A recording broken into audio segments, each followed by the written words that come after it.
welcome to this virtual open house presentation, the first one in 2025 for both businesses interested in the UN Global Compact and participants of the initiative. So hello, everybody. This presentation is being held on the lands of the Wurundjeri people of the Kulin Nation, and I pay my respects to elders past and present. The next slide, please, Chloe. So my name is Greta Korthaus. I'm the Senior Manager Engagement. And with me on the call today is Chloe Lu, Marketing and Events Coordinator. She's sharing the slides and will be sharing some links with you throughout the presentation. Please meet the team. We are 11 staff based in Melbourne mostly and Hobart. Our newest team member is Katie Shevin, Senior Manager Business and Human Rights, who joined us late last month. So we are very pleased to have Katie on the team with us now as well. Still some people joining. Next slide, please, Chloe. Before we begin, a quick note on housekeeping. You can use the chat function to introduce yourself and to find links that we will be sharing. The chat function also allows you to ask questions at any time, but I'll be answering these questions at the end of the presentation only. It might get a bit too discombobulating otherwise. The session today is being recorded, and we will share the recording link and the slides via email in the next days, maybe by the end of this week, with anyone who has registered. So even if you have to drop out for whatever reason, you can revisit the recording later on. Next slide, please, Chloe. So let's get started. Welcome again. In today's presentation, we will introduce the UN Global Compact both on the global and on the local level. We will talk about how we support business, how membership works really, and I'll include an overview of our programmatic offering and activities. I'll also provide a little refresher on the Academy. I'll explain you how you can join and will obviously answer any questions. I'll also spend a couple of minutes to talk about the 2025 communication on progress, as I'm aware that we have many participants on the call today who are curious about any changes, any updates. So I'll cover that as well. And so with that, let's start with an overview of who we are. Thank you very much, Chloe.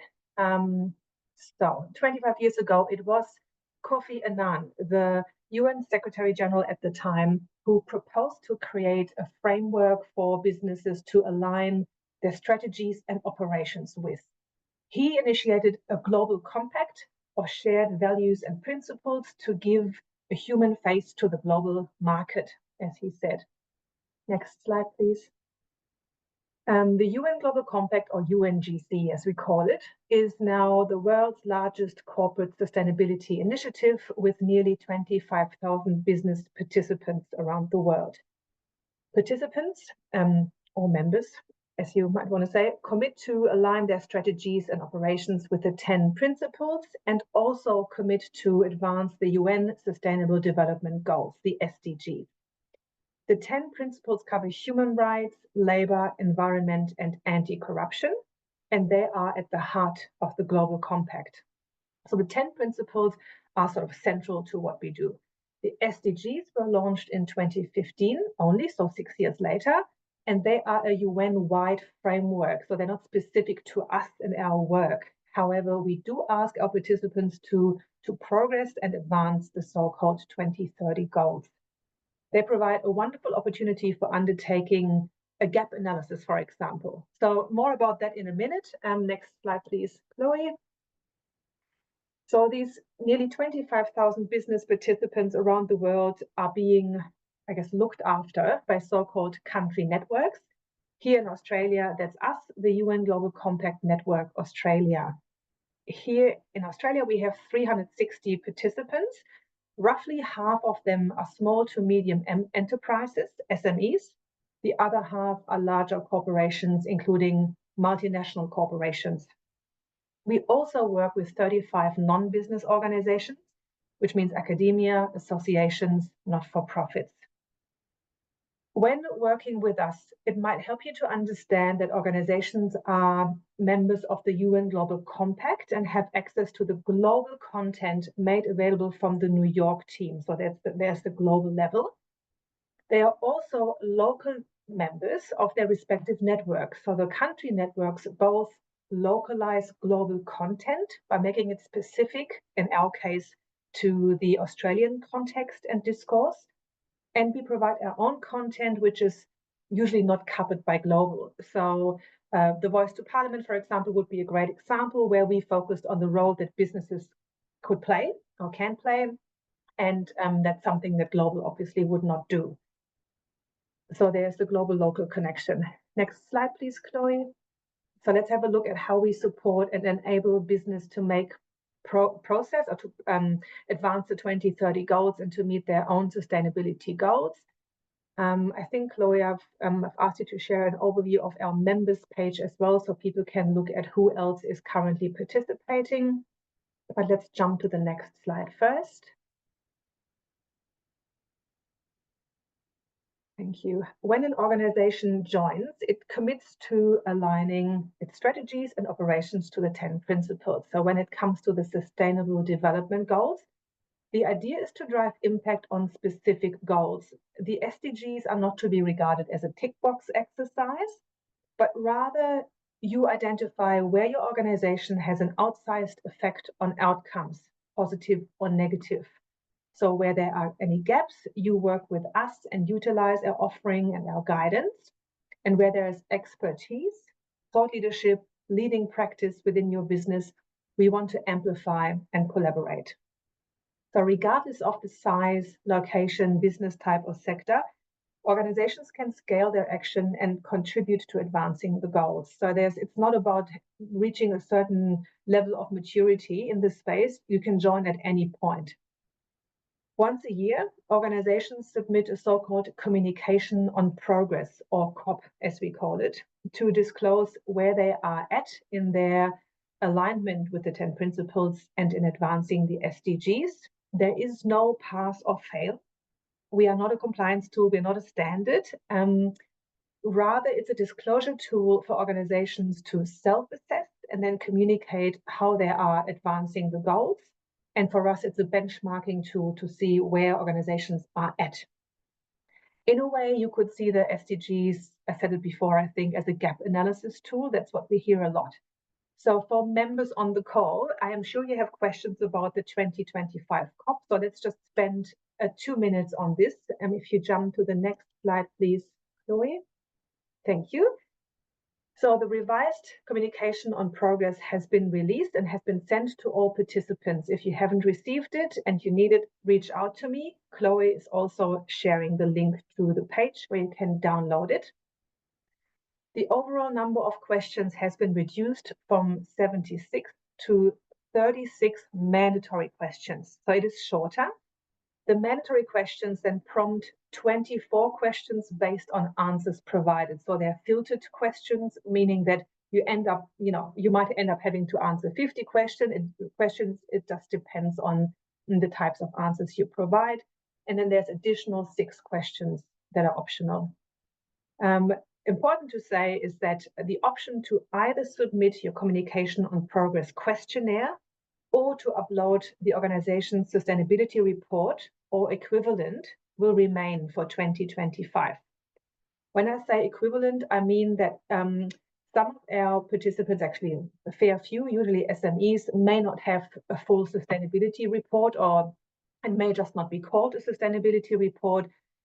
As long as the document that you upload addresses that you are in alignment with the 10 principles and that you are addressing the SDGs and how you are doing this, and you report to us on this progress, it should be fine. So remember, it's not a pass or fail. We are trying to work out where the business community is doing well, which geographies, industries, sectors, business sizes, so we can amplify, and where are gaps that we then would like to fill by pivoting our programmatic offerings. So just remember, this is not meeting a standard. This year, the submission period is the 1st of April. It starts on the 1st of April, ends on the 31st of July. So you've got 4 months to fill in the communication on progress. And as every year, there will be plenty of reminders, both from the global team as well as from us.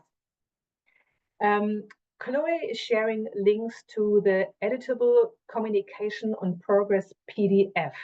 So there used to be a, let me say, rather clunky Excel spreadsheet that has now been replaced by an editable PDF that you can use to fill in the questions. You can run it past the team, people can edit and so forth, and then you can get sign off for what's in the PDF. You will still have to transfer this information to the COP, so it can't be uploaded, but at least you've got a shared document that has a very user-friendly interface. There's also a refreshed COP page, which outlines any changes.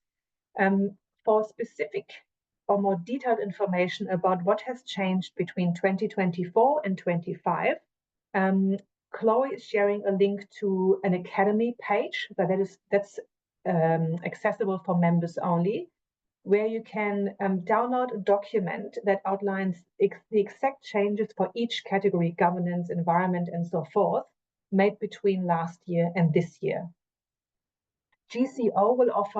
The Global Compact Office, will offer so-called COP office hours for participants in the coming months to address any questions. There's various training resources, and most of them are available via the Academy. And also, I'm currently in touch with the Global Compact Office to organize a March session for our members in Australia to ask questions via this live presentation. I think that was more than 2 minutes. So let's jump on to the next slide, Chloe. Merci. So back to our offering. When I say offering or activities, I'm referring to the following. On this slide, you can see 7 focus areas, also known as our lead and shape areas, where the business community can have a strong impact. Human rights, labor and decent work, climate change, anti-corruption, gender equality, sustainable development, and transformational governance. These areas are at the heart of the UNGC 10 principles and the SDGs. We here in Australia run 3 so-called work streams, bundling these focus areas, if you will. I don't know if bundle is the appropriate word. So we sort of put them together into 3 work streams. So firstly, there is the work stream business and human rights. And this is in no particular order. So business and human rights offers activities such as a modern slavery community of practice for corporates and for SMEs, even though SMEs technically don't have to report against the Modern Slavery Act. And for corporates, there's an implementing and an optimizing stream. So a beginner's kind of stream and a stream for more mature businesses who would like to talk to their peers under the Chatham House rule. We also hold an annual dialogue for business and human rights, or BHR, as we call it, which alternates between Sydney and Melbourne, bringing together practitioners to speak about modern slavery, grievance mechanisms, due diligence, and of course, specific topics relevant to the Australian discourse. So I mentioned the Voice to Parliament a couple of years ago before. And we will also be offering a working group in the BHR space, which will be based on priority issues. I mentioned earlier that Katie Shevin has now joined us as the Senior BHR Manager, and she's now in the process of talking to you, our participants, about what these priority issues might be, and then based on that, we'll develop an offering. So that's not all, but I might just stop here. For the workstream environment and climate change, exciting things are on the way. Our next Climate Ambition Accelerator is underway and expressions of interest can be made. I think the page is live today and registrations are open from tomorrow. That's a global link. The Climate Ambition Accelerator is a 6-month program for businesses interested in understanding how to set a science-based target and get to net zero. There will also be networking events, for example, on biodiversity, circular economy, nature accounting. We are planning those, looking into dates and locations, but usually we try to hold them in the major cities around Australia. The Advanced Climate Reporters Community of Practice, ACRCOP, will continue as well. This is an invitation-only offering geared towards ASX 30-ish listed member organizations. Organizations are welcome to express interest by emailing us, though, so don't feel that you are left out if you are really interested in this. And I'll get to sustainability reporting in a minute. We're developing something so exciting that it'll get its own slide. So give me 1 minute with this. Let's just look into the sustainability governance space or work stream. We will be holding our annual dialogue on bribery and corruption on the 24th of July in Perth. And our greenwashing course is coming up, for which I'd like to jump to the next slide, please, Chloe. And a little sort of side note for anyone who would like to dive deeper into our programs offering, please register for our 2025 program launch on March 4. I'll mention that again a little bit later in the presentation. Now, greenwashing. After engaging with over 200 professionals in our 2024 cohorts, the UNGCNA is launching the 2025 facilitated rounds of greenwashing time to stop the spin cycle. This course is designed to equip marketing and communications experts and ESG professionals with the knowledge and skills to identify those pitfalls in communicating about environmental, social, and corporate topics to avoid greenwashing. With both the ASIC and the ACCC targeting environmental and sustainability claims as a current enforcement priority, greenwashing is no longer just a reputational risk, it's a serious compliance issue. So companies are now facing multiple risks, including multi-million-dollar penalties, potential legal consequences, and lasting damage to consumer trust. So this is a collaboration between the UNGCNA, Kahoot Learning, and Salter Baxter, bringing together a range of experts and great content. This multimedia course will take you through a range of resources, case studies, key principles. It's largely self-paced during a 2-week window in mid-March. It kicks off on the 14th of March, and the estimated course time is 8 hours over 2 weeks. So it's 8 hours online facilitated learning. So you get to connect and network with your peers through these interactive learning sessions, and there's a platform there. And again, it's facilitated by us. So we encourage you to sign up. There's a heavily discounted rate for participants, but it's open to anyone. You don't have to be a member to attend. Now, next slide, please, Chloe. I love this image. We aim to launch 2 courses on sustainability reporting in 2025 in June, titled Foundations for Sustainability Reporting and Sustainability Reporting Climate. They are aligned with the ASRS S1 and S2, and UNGCNA participants will receive a substantial discount once again. Ultimately, these courses will build foundational knowledge for disclosure and support for our future digitally based sustainability reporting community of practice on climate. I think we need to shorten our titles. They're very long.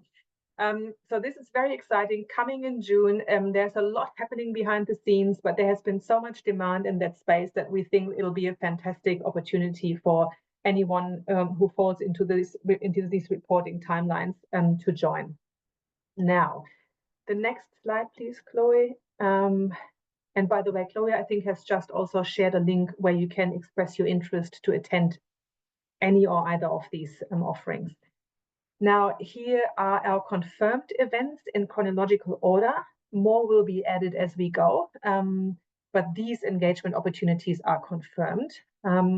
So the program launch I mentioned earlier on the 4th of March, you'll get to meet basically the entire team who talk about the trends and opportunities we've identified and how we are translating that into our offering this year. It's a 1-hour session.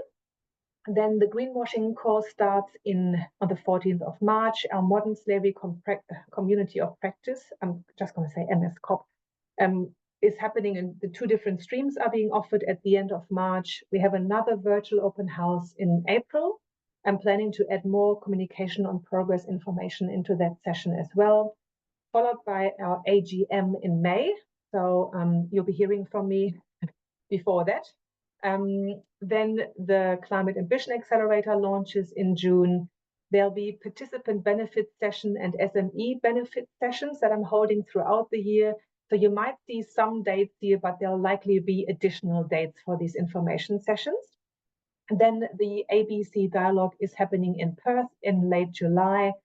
And monthly, our executive director, Kate Dundas, and I are holding, we call them open office hours for everybody who's within our membership base to join. We used to keep SMEs and corporate separate, but we're going to put all of you together and to have a chat just to talk about what's top of mind. There's no agenda. So join these sessions over a cup of coffee and or tea, whatever you prefer, to have a chat with us. Now, next slide, please, Chloe. Allow me to remind our members on the call about the Academy. This is our digital learning platform available to all staff of participating organizations. Some example topics are listed on the right-hand side of this slide. There's a lot more there than you can see here. The Academy is a great source of knowledge, regardless of where you are at on your sustainability journey. It offers foundational and beginners content, as well as masterclasses, deep dives, and changemaker series.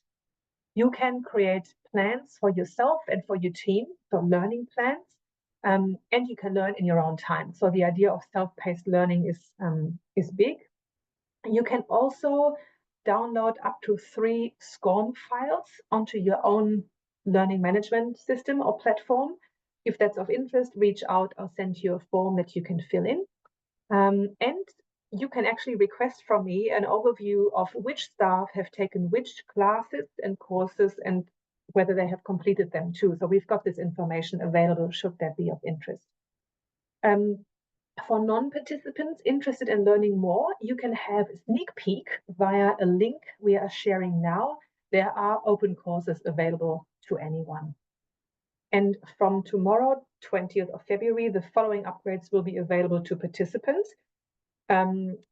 There is the opportunity to have more personalized learning journeys using sort of AI-powered course recommendations tailored to your interests and to your role.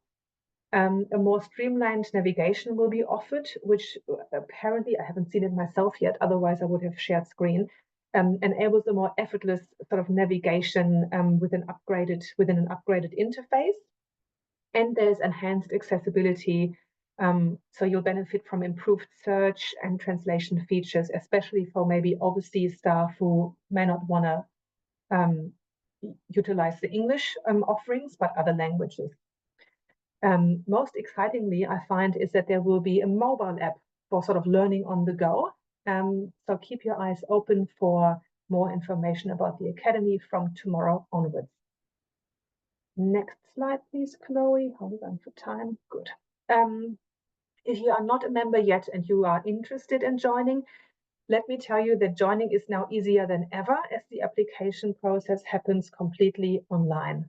So what you do is you navigate to our online application page. You can see a screenshot here. You can either apply as a business, or if that's the case for your organization, as a non-business. You fill in your organization details, upload a certificate of registration, and then digitally sign the letter of commitment. It needs to be signed by the highest level executive, and if you have permission, you can sign on their behalf with a digital signature.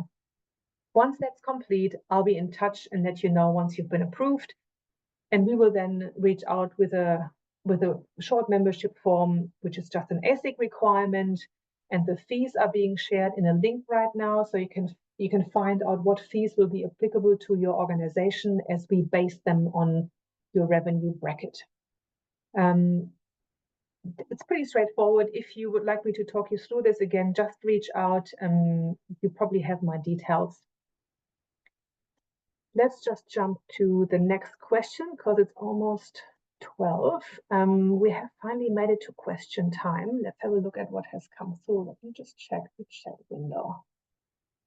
Lots of links. Thank you, Chloe. Oh my God, you've been working hard. I can't see any questions. I believe that people can unmute themselves. Please ask away. Can I help with anything? Just jump in if you have a question. I can't see everybody at the same time at the moment. I've got two screens here. Is there anything that you'd like to hear more about? Oh, Edison, hello. No, nothing at all. Oh, sorry, Greta. It's Belinda. Just one from me. You mentioned the dialogue on business and human rights. Is that back in Melbourne this year? I think it was in Sydney last year, but I might have that wrong. And do you have a date for that one yet, or I just didn't see it in that calendar? Great question. I asked the same question to Katie, who, as I mentioned earlier, she's really just only joined, and she said they're currently working out what the best format would be for this year. You're right, we are alternating. So it's likely going to be in Melbourne if that's going ahead. I think that Katie is sort of evaluating whether this format will go ahead this year or if we maybe combine it with another event. So this is really only in the making, and there is no date yet. We try to have our two dialogues not too close to each other because they're sort of these in-person, more intense sort of get-togethers. But the best way to find out is to subscribe to the bulletin, which you probably are subscribed to anyway, and to look at our website. So we have a great events page that's being updated as you can register, and we send EDMs to our participants with new and upcoming offerings as well. But thank you for asking that, Linda. No, great, thank you. Does anyone else have questions?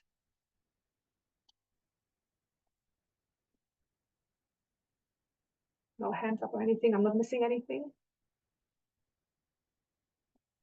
Well, what you might want to do, maybe if we jump to the next slide, Chloe, you can firstly take our feedback survey and request a follow-up call. So I'm more than happy to have a one-on-one conversation. I know that these presentations there's a lot in there. There's a lot of information. And also what we do, it's constantly moving. So you might have seen that there's a sort of core offering, our dialogues and the communities of practice that we offer. And then we pivot and, we are flexible around what's happening. And we all know there's a lot happening at the moment, both nationally and globally. There's elections coming up in Australia. So I really would suggest to subscribe to our bulletin. That's a monthly sort of e-newsletter that covers everything we do locally, but also regional and global offerings. Something I haven't mentioned in today's presentation is that you are a local network member, but there are some of our participants who are interested in attending in regional or global events. There is actually a lot on offer, mostly around September, think General Assembly Week. So if there's any interest in being more involved in that, you can reach out and we can see what we can do. So it's the global team who manages all of this, but obviously you have the connection through us. Thank you, Patricia. Very lovely comments. I appreciate that. So please take the survey if you like, but also if we haven't answered maybe the questions you'd like to see answered, I then get in touch with you. And I'm your main point of contact, both within membership, but also if you're interested in joining. And regardless if you join or not, there's a lot on offer that you can utilize that you don't have to be a member for. We understand that for some organizations, there is a limit to how many memberships you can actually utilize. And it does take resources to really, apply yourself and to make the team go to courses and to events. So we are happy to have the conversation. So don't forget, it's a pick your own shop approach. Nothing that we do is mandatory other than the submission of your annual communication on progress. But other than that, you can really work out what works for you, what you need to do to achieve specific goals. So utilize us to upskill yourselves and your teams, but also let us know about the thought leadership within your organization. So we'd love to hear about that as well. Thank you, everybody. It's just past 12. We technically have more time, but I sense there's no further questions. Last opportunity to ask questions. Okay, I can't see anything. Okay, Please reach out if you have any further suggestions or questions, and I'll leave you with this beautiful quote from Amina J. Mohammed, the United Nations Deputy Secretary General. To do it, we need to do it together. Collaboration, north, south, east, west, black, brown, white, strengthen the diversity of the human family is what we need right now. It might sound like it's impossible, but that's what we work towards, making the impossible possible. I love this so much. Thanks, everybody. Have a great rest of your day. Bye.